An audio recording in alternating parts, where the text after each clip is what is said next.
ಬನ್ನಿ ಸ್ನೇಹಿತರೆ, ಇವತ್ತು ಹಸಿ ಟೊಮೆಟೊ ಅಂದ್ರೆ ಕಾಯಿ ಟೊಮೆಟೊ ಇಂದ ಚಟ್ನಿ ಯಾವ ರೀತಿ ಮಾಡೋದು ಅನ್ನೋದನ್ನ ನೋಡೋಣ ಬನ್ನಿ. ನೋಡಿ, ನಾಟಿ ಟೊಮೆಟೊ ಇದೆ ಹಸಿದು.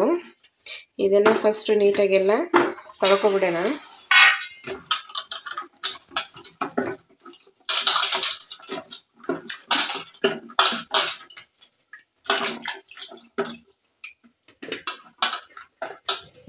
ನೀಟಾಗೆಲ್ಲ ತೊಳ್ಕೊಂಡು ಆಮೇಲೆ ಚಿಕ್ಕ ಚಿಕ್ಕದಾಗಿ ಕಟ್ ಮಾಡಬೇಕು. ಇದನ್ನು ನೀಟಾಗಿ ಚಿಕ್ಕ ಚಿಕ್ಕದಾಗಿ ಕಟ್ ಮಾಡ್ಕೊಳ್ಳೋಣ. ತೀರಾ ಚಿಕ್ಕದೇನು ಬೇಡ, ನಾರ್ಮಲಾಗಿ ಕಟ್ ಮಾಡಿಕೊಂಡು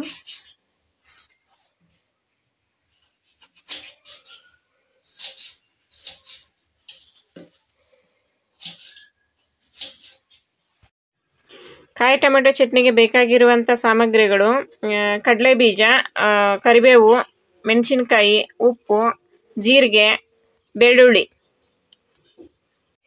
ನೋಡಿ, ಕಟ್ ಮಾಡ್ಕೊಂಡು ಟೊಮೆಟೊನ ಫ್ರೈ ಮಾಡ್ಕೊಳ್ತಾ ಇದ್ದೀನಿ.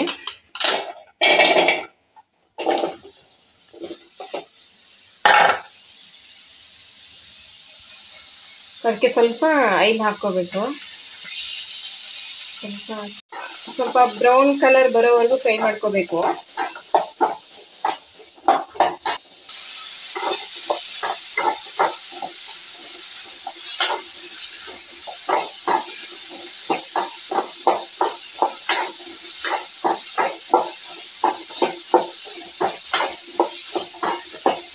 ನೋಡಿ, ಇವಾಗ ಬ್ರೌನ್ ಕಲರ್ ಬರ್ತಾ ಇದೆ.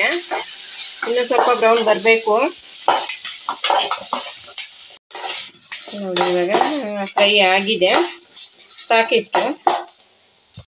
ಅದೇ ರೀತಿ ಮೆಣಸಿನ್ಕಾಯಿ ಕೂಡ ಫ್ರೈ ಮಾಡ್ಕೋಬೇಕು. ಅದೇ ರೀತಿ ಕರಿಬೇವು ಕೂಡ ಫ್ರೈ ಮಾಡ್ಕೋಬೇಕು, ಸ್ವಲ್ಪ ಲೈಟಾಗಿ. ಜೀರಿಗೆ ಕೂಡ ಫ್ರೈ ಮಾಡ್ಕೋಬೇಕು. ಸ್ವಲ್ಪ ಆಯಿಲ್ ಬಿಡ್ತಿದ್ದೀನಿ. ಕಡಲೆ ಬೀಜ ಕೂಡ ಫ್ರೈ ಮಾಡ್ಕೋಬೇಕು.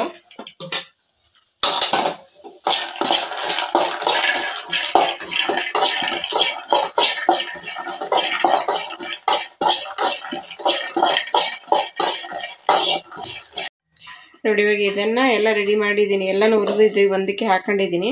ಇದನ್ನೆಲ್ಲನೂ ಇವಾಗ ಮಿಕ್ಸಿ ಜಾರ್ಗೆ ಹಾಕೊಳ್ತಾ ಇದ್ದೀನಿ.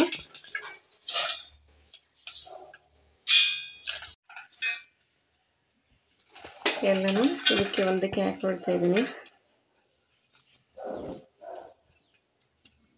ನೋಡಿ, ಇದು ಇವಾಗ ತಣ್ಣಗಾಗಿದೆ. ಒಂದು 10 ನಿಮಿಷ ಬಿಡಬೇಕು. ಎಲ್ಲ ಫ್ರೈ ಮಾಡಿ ಹಾಕಿ ಸ್ವಲ್ಪ ತಣ್ಣಗಾದ್ಮೇಲೆ ಮಿಕ್ಸಿಗೆ ಹಾಕಬೇಕು. ಟೊಮೆಟೊ ಸ್ವಲ್ಪ ಹುಳಿ ಇರೋದ್ರಿಂದ, ಹುಳಿ ಇಷ್ಟ ಇಲ್ಲದೆ ಇರೋರು ಸ್ವಲ್ಪ ಬೆಲ್ಲ ಹಾಕ್ಕೋಬೇಕು. ಹುಳಿ ಇಷ್ಟ ಇದೆ ಅಂದರೆ ಪರವಾಗಿಲ್ಲ, ಬೆಲ್ಲ ಹಾಕ್ಕೊಳ್ದೇ ಇದ್ರೂ ಚೆನ್ನಾಗಿರುತ್ತೆ. ನೋಡಿ, ಇವಾಗ ರುಚಿಗೆ ತಕ್ಕಷ್ಟು ಉಪ್ಪು ಹಾಕೊಳ್ಳೋದು. ನೋಡಿ, ಮಿಕ್ಸಿಗೆ ಹಾಕ್ಕೊಂಡು ಇವಾಗ ರುಬ್ಕೊಳ್ತಾ ಇದ್ದೀನಿ.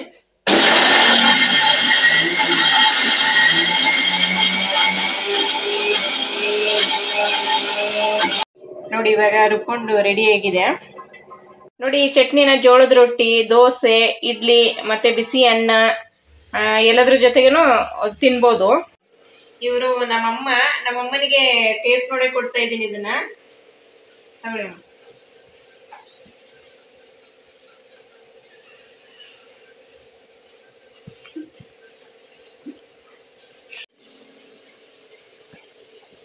ಟೊಮೆಟೊ ಚಟ್ನಿ ಸಖತ್ತಾಗೈತಿ.